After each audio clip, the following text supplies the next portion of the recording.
तो कैसे हैं बच्चों, हम आज सैम्पल पेपर 2 करेंगे सॉल्व। और इसमें क्वेश्चंस डिफरेंट हैं पिछले सैम्पल पेपर से। अगर किसी ने नहीं किए तो वो सैम्पल पेपर भी देख लेना फॉर द प्रैक्टिस। अब बिफोर मैं आंसर स्टार्ट करूं, एक बार सैम्पल पेपर आप लोगों को दिखा देती हूँ। अगर किसी को सॉल्व करना है अपने आप तो you can just stop the video and you can check, और बाद में आप अपने आंसर्स क्रॉस चेक कर सकते हैं। ठीक है, 1 to 5 एक बार आ जाएगा, फिर उसके बाद 6 to 8 कवर हो जाएगा। उसके बाद अच्छा, ये बॉक्सेस आखिरी के दोनों ब्लैंक ऐसे ही खाली हैं, उनका कोई मतलब नहीं है, कंफ्यूज मत होना।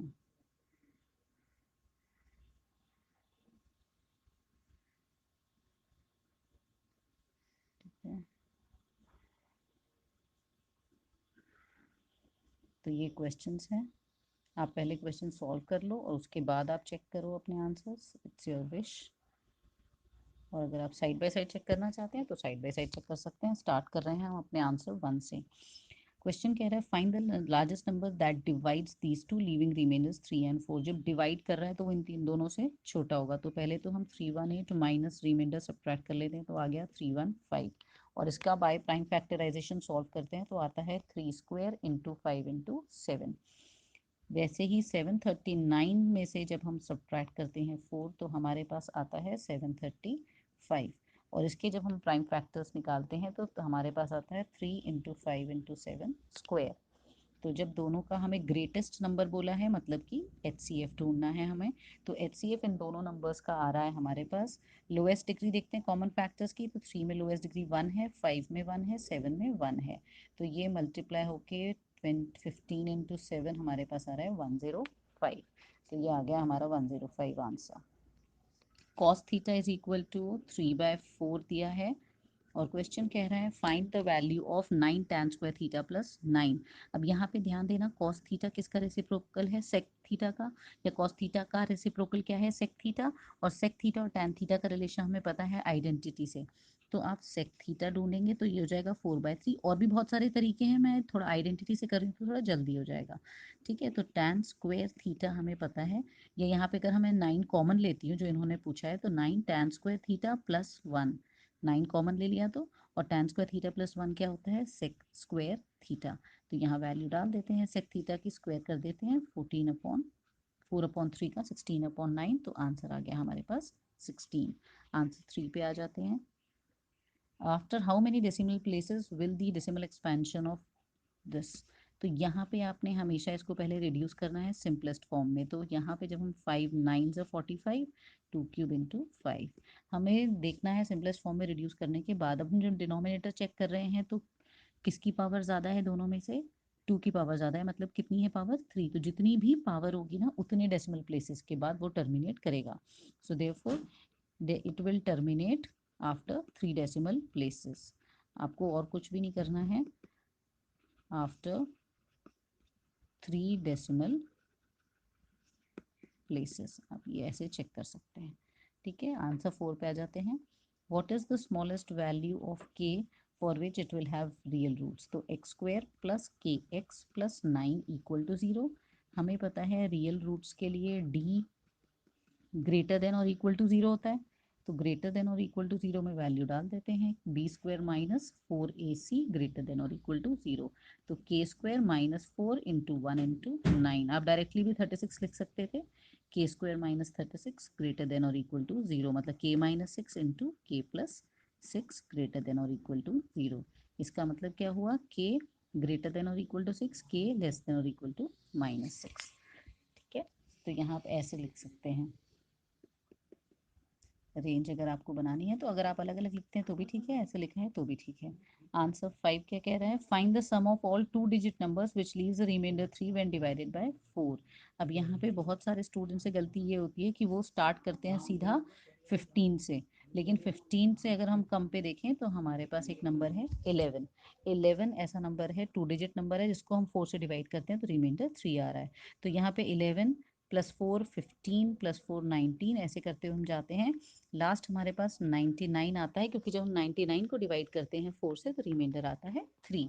तो यहाँ पर हम ये देखते हैं कि इट फॉर्म्स एन एपी, और उसके बाद बस हम एन ढूंढ लेते हैं। जब हमारे पास एन आ जाएगा तो हमें इन्होंने क्या बोला है फाइंड करने को, sum of all two digit numbers, तो हम एस एन फाइंड आउट कर लेंगे। तो मुझे A1 पता है 11, D पता है 4, AN पता है 99। तो 99 is equal to 11 plus n minus 1 into 4, 88/4 equal to n minus 1। तो n की वैल्यू आ गई 23। ठीक है, तो S23 ढूंढ लेते हैं। तो ये हो जाएगा n/2 A1 प्लस AN। तो यहाँ पे हमारे पास आ जाएगा 23/2।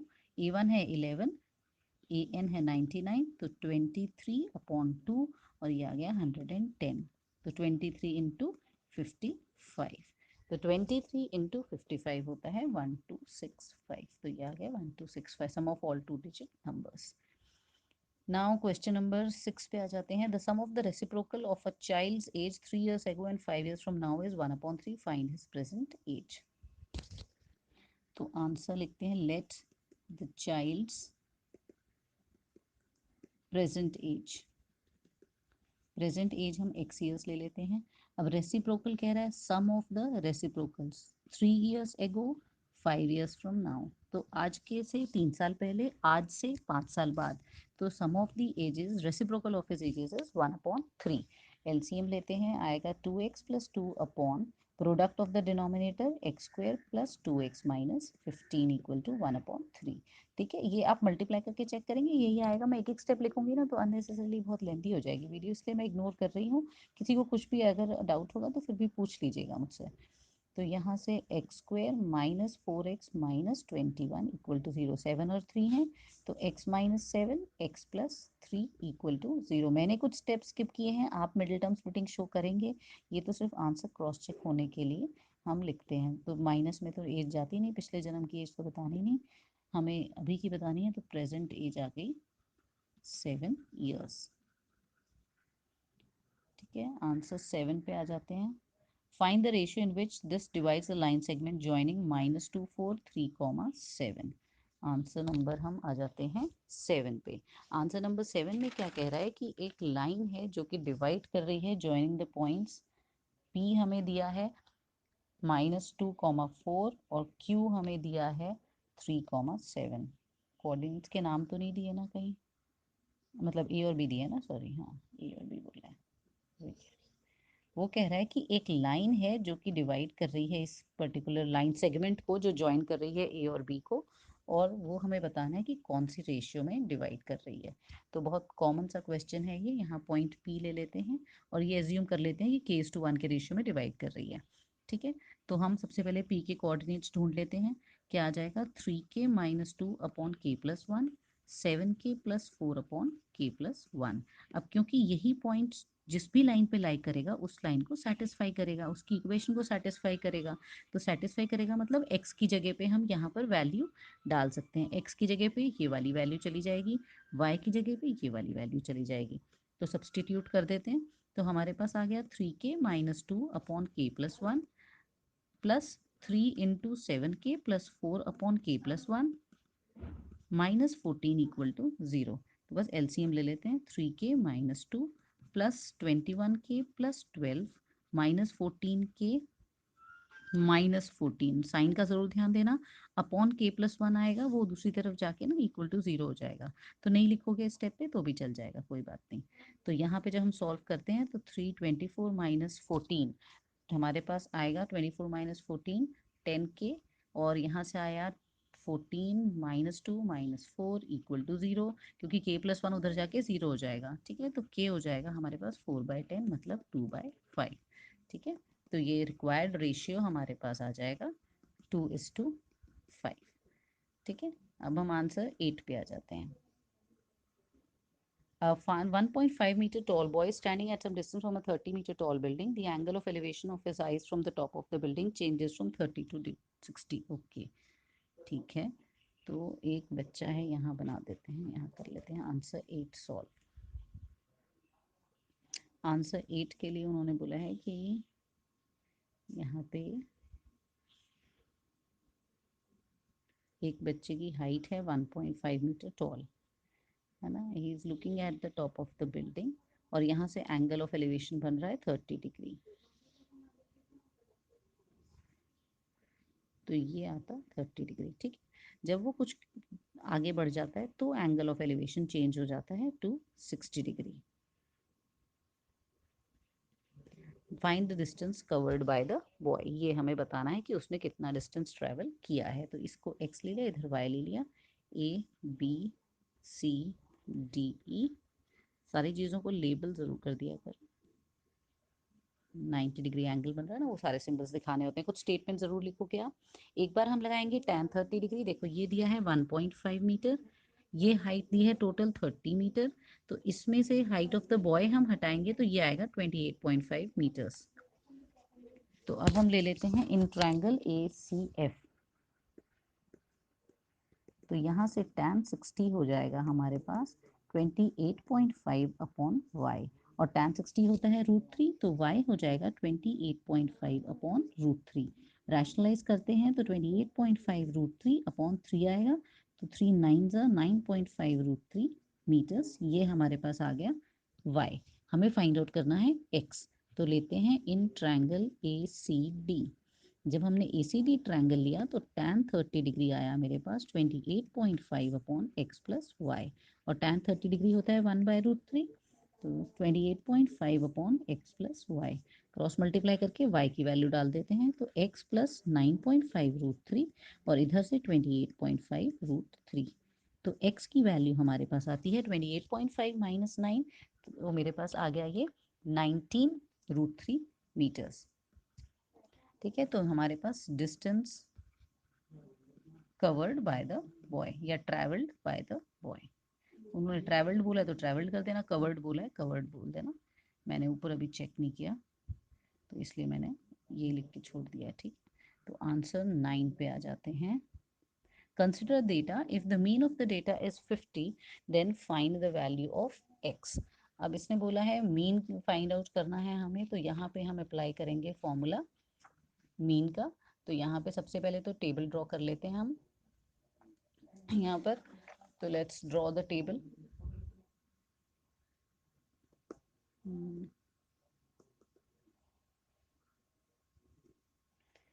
ड्रॉ करें पहले टेबल।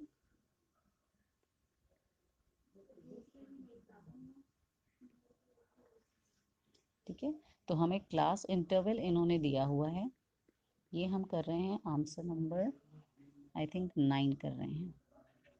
ठीक है, तो उसके बाद हमें क्लास इंटरवल दिया है, फ्रीक्वेंसी दिया है, एक्स हम कैलकुलेट करेंगे और फिर एफ एक्स कैलकुलेट करेंगे।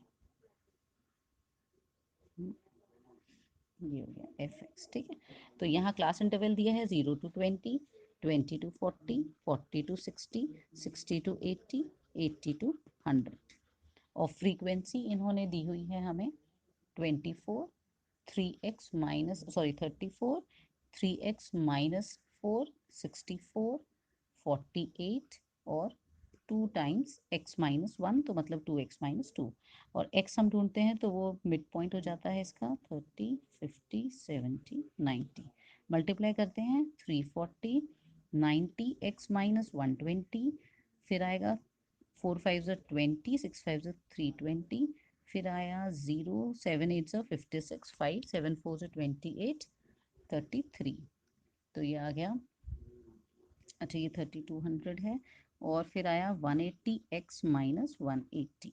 इन सब का जब हम सम लेते हैं तो हमारे पास आता है 6600 प्लस 270x। ठीक है, तो जब हमने इन सबको ऐड ऑन किया तो 3360, 3250 माइनस 180 माइनस 300 कर लेंगे, है ना, तो 6600 आया, और जब हमने इनको ऐड किया सम ऑफ ऑल एफ आईज को ऐड किया तो हमारे पास आया 140 प्लस 5k, 5x सॉरी, के कह रही। ठीक है, तो यहाँ से आया 5x। अब हम बस फॉर्मूला लगा लेते हैं मीन का, तो मीन का फॉर्मूला हमारे पास होता है summation F x upon summation F.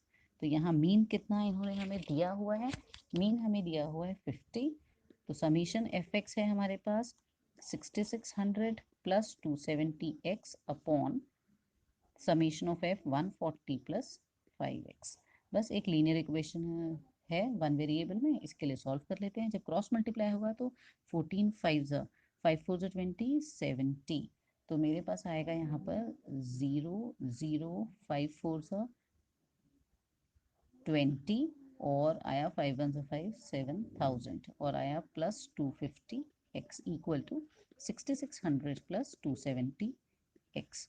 जब हम इसको सॉल्व करेंगे तो आया 20x इक्वल टू 6400, मतलब x इक्वल टू 320। तो x की वैल्यू आई हमारी 320। ये थोड़ा सा डिफरेंट क्वेश्चन है जो आपने बाकी मीन के क्वेश्चन किए हैं उनसे, तो प्रैक्टिस कर लीजिएगा आप लोग।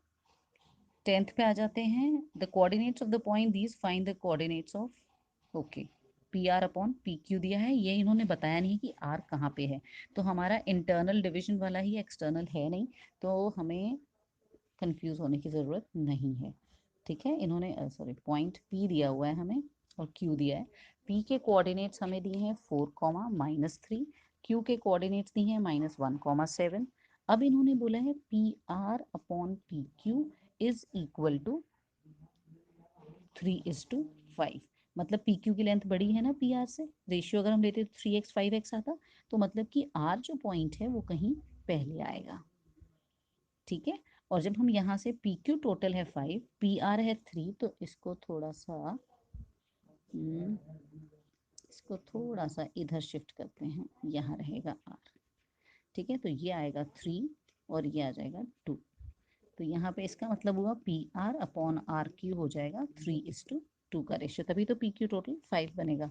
तो यहाँ से जब हम आर की वैल्यू फाइंड आउट करेंगे डिस्टेंस, वो सेक्शन फॉर्मूला लगा के, तो 4 2 8 -3 अपॉन 5, और यहाँ से आएगा 4 2 -6 प्लस 21 अपॉन 5। तो यहाँ क्रॉस मल्टीप्लाई हो रहा है ना, 4 और -3 2 से मल्टीप्लाई होंगे, 3 -1 और 7 से मल्टीप्लाई होगा, तो आर मेरे पास आ गया 5/5 1, 15/5 3, तो आर के कोऑर्डिनेट्स आ गए 1,3। आंसर 11 पे आ जाते हैं। If for some angle theta cot 2 theta 1/√3 है, तो साइन 3 थीटा ढूंढना है। आंसर 11, कॉट 2 थीटा 1/√3 है, तो मुझे साइन 3 थीटा की वैल्यू ढूंढनी है। ठीक है, तो कॉट 2 थीटा को पहले ना हम टैन में कन्वर्ट कर लेते हैं, जिसको डायरेक्टली याद है तो वो तो कर ही सकता है, जिसको थोड़ा कॉट में कंफ्यूजन होती है वैल्यूज में, तो टैन में कन्वर्ट कर लो, उसका रेसिप्रोकल है। और मुझे पता है ये टैन 60 की वैल्यू होती है, तो यहाँ से 3 थीटा हमारे पास आ गया 60 डिग्री, मतलब थीटा आ गया 20 डिग्री। तो यहाँ से बस हमने यहाँ पर थीटा आया मेरे पास 30 डिग्री। 1 मिनट, कॉट 2 थीटा था, तो ये 2 थीटा है, 2 है ये, तो थीटा आ गया मेरे पास 30 डिग्री, है ना। तो जब मेरे पास थीटा आया 30 डिग्री, तो साइन उन्होंने बोला 3 थीटा की वैल्यू, मतलब साइन 90 डिग्री, तो हो गया 1, 3 इंटू 3 थीटा, तो साइन 90 आ गया 1। ठीक है, आंसर 12। आंसर 12 पे क्या कह रहा है, cards number 1 to 100 are put in a box and mix thoroughly, one card is drawn at random, find the probability of getting a number divisible by 9 and is a perfect square और prime number greater than 80। एक तो इन्होंने 1 to 100 box में number डाले, cards डाले हैं, तो total मेरे पास आ गए 100 -1 +1, मतलब कि 100। ठीक है, अब इन्होंने फर्स्ट पार्ट बोला है कि हमें नंबर बताना है कौन कौन से नंबर डिविजिबल बाय 9 है और परफेक्ट स्क्वायर भी हैं, तो 9 है, उसके बाद 36 आता है और एक 81 है। तो यहाँ से प्रोबेबिलिटी जो मेरे पास इवेंट की आ जाएगी वो हो जाएगी 3/100। सेकेंड उन्होंने बोला है एक प्रोबेबिलिटी आपने बतानी है कि नंबर जो है वो प्राइम नंबर होना चाहिए ग्रेटर देन 80, ग्रेटर देन 80। तो एक होता है 83, फिर होता है 89 और एक होता है 97। तो हमारे पास 83, 89, 97 तीन नंबर्स हैं, तो यहाँ पे नंबर ऑफ इवेंट्स कितने हो गए, ये हो गए 3, तो प्रोबेबिलिटी ऑफ द इवेंट हो गया हमारे पास फिर से 3/100। ठीक है, आ जाते हैं अगले क्वेश्चन पे। 13th, find the zeros of the polynomial 4√3 x² -2√3 x -2√3। Simple question है, बहुत सारे √3 देख के डरना मत। पॉलिनोमियल में बोला है 4√3 x² -2√3 x -2√3। यहाँ से आप चाहो तो 2√3 कॉमन ले सकते हो, क्यों, क्योंकि जो कांस्टेंट नंबर है वो डिवीजन में कोई डिफरेंस नहीं लाता, उससे कोई फर्क नहीं पड़ता, तो ये कांस्टेंट नंबर का कोई मतलब नहीं है। आप यहाँ मिडिल टर्म स्प्लिटिंग डायरेक्टली ऐसे ही बिना उसके भी कर सकते हैं कॉमन निकालने के बाद। क्योंकि 2√3 हमारा नंबर जो है कांस्टेंट नंबर है वो जीरोस पे इफेक्ट नहीं लाता। ठीक है, तो यहाँ पे हम जब फैक्टराइज करते हैं तो मेरे पास आ रहा है ये 2√3 तो बाहर ही रहा, 2x+1 और x-1। सो देयरफॉर जीरोस कौन से हो गए मेरे पास, जीरोस हो गए -1/2 और दूसरा हो गया 1। और यहाँ से ए बी सी अगर मैं देखूं तो क्या है, ए मेरे पास है 4√3, बी क्या है -2√3, सी क्या है -2√3। तो बस अल्फा प्लस बीटा वेरीफाई करना है, इन्होंने वेरिफिकेशन के लिए बोला है तो वेरिफिकेशन कर लेते हैं यहाँ पे। तो जब हम वेरिफिकेशन करते हैं तो अल्फा प्लस बीटा आता है -1/2 +1, तो ये हो गया +1/2, और -b/a बोला है तो ये क्या हो गया, -2√3 अपॉन 4√3, तो ये भी हो गया 1/2, क्योंकि 2 2 4 कैंसिल हो जाएगा, माइनस इंटू माइनस प्लस हो जाएगा। अल्फा बीटा हम लेते हैं तो ये आ गया -1/2 इंटू 1, तो ये हो गया -1/2 ही रहा।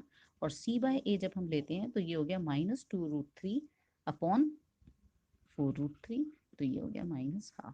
तो देयरफॉर अल्फा प्लस बीटा हो गया -b/a, अल्फा बीटा हो गया हमारे पास c/a। ठीक है, आ जाते हैं नेक्स्ट क्वेश्चन पे। Sum of n terms of an AP is 4n-n²। तो हमें 10th टर्म ढूंढनी है। Sn दिया है 4n-n², हमें ढूंढना है A10। तो यहाँ पे n इज इक्वल टू 1 डालते हैं, ये बहुत कॉमन क्वेश्चन है जो एग्जाम में आता है। n इक्वल टू 1, S1 मतलब फर्स्ट टर्म ओनली, तो 4 - 1 तो हो गया 3। n इक्वल टू 2 डाला तो S2 मतलब A1 प्लस A2, तो 8 - 4 हो गया 4। तो यहाँ से A2 की वैल्यू आ गई 4 - A1 मतलब 4 - 3 इक्वल टू 1। तो D हो गया मेरे पास A2 - A1 मतलब कि A2 इज 1 और A1 इज 3, तो ये हो गया -2। तो हमारे पास डी की वैल्यू भी आ गई, बस A10 ढूंढना है। उन्होंने ये नहीं पूछा कि prove that it's an AP, अगर बोला होता तो हम S3 भी ढूंढते और फिर दिखाते common term, common difference constant है तो एपी बन रहा है। ठीक है, तो A1 + 9D, A1 है मेरे पास 3, 9D है -2, तो 3 - 18 मतलब -15। तो 10th टर्म हमारी आ गई 15। अब आ जाते हैं 15th क्वेश्चन पे। Find the angles A B and C, sine A + B - C। Answer 15th कर रहे हैं हम। Sine A + B - C equal to 1/2 दिया है, और cos B + C - A equal to 1/√2 दिया है। तो साइन हाफ किसका होता है, 30 डिग्री के लिए। 1/√2 कॉस का कौन सा होता है, 45 डिग्री के लिए। ठीक है, तो A + B - C equal to 30 degree, और यहाँ से B + C - A equal to 45 degree. आपको ये कैंसलेशन शो करने की जरूरत नहीं है, वो गलत हो जाता है। साइन साइन कॉस कॉस काटना मत, बस एंगल कंपेयर कर देना। और sum of the angles of a triangle is 180 degree, ये हमारा आता है बाय एंगल सम प्रॉपर्टी। ठीक है, अब इन दोनों को जरा ऐड करते हैं तो यहाँ से A कैंसिल हो जाएगा और C कैंसिल हो जाएगा। इनको मार्क कर देते हैं 1 2 और इसको कर देते हैं 3। तो 1 + 2 हमें क्या दे रहा है, twice of B equal to 75 degree, मतलब B हमारे पास आ गया 37.5 डिग्री। ठीक है, अब अगर मैं यहाँ पर 1 + 3 लेती हूँ, ठीक है 1 + 3 या 1 - 3 कर लेते हैं, तो 1 - 3 में हमें फ़ायदा हो जाएगा, जल्दी हो जाएगा हमारा आंसर। इसको हम 3 - 1 कर देते हैं, क्यों, क्योंकि ना ए और बी के साइन सेम है तो कैंसिल हो जाएंगे। जब मैंने 3 - 1 लिया तो A + B कैंसिल, तो ट्वाइस ऑफ C आ गया 150 डिग्री। तो एंगल C मेरे पास आ गया 75 डिग्री। तो बस A + B + C is 180 degree, values डाल देते हैं यहाँ पर। तो एंगल ए तो हमें पता नहीं है, जो ढूंढेंगे हम, ये आया 37.5 डिग्री और ये आया 75 डिग्री, ये है 180 डिग्री। तो इसको जब हम सॉल्व करते हैं तो ए मेरे पास यहाँ से कैलकुलेट होके आ जाता है 67.5 डिग्री। ठीक है, तो यहाँ से हमारे पास आया 1520, यस। तो ए हमारे पास आ गया 67.5 डिग्री, बी आ गया 37.5 डिग्री और सी आ गया 75 डिग्री। तो ऐसे ही हमने एंगल्स ढूंढ लिए हैं तीनों। आई होप आप लोगों को समझ में आया होगा। वीडियोस रोक के भी ना रिपीट करके ऐसे चेक कर लेना आप लोग अपने आंसर्स। मैं ऐसे ही सैम्पल पेपर्स और लाती रहूँगी, छोटे छोटे सैम्पल पेपर्स होंगे तो साइड बाय साइड सॉल्व करके आप चेक कर सकते हैं अपने आंसर्स। आप ये प्रैक्टिस करते रहिएगा। मैं आपसे मिलूंगी नेक्स्ट वीडियो में। Thank you.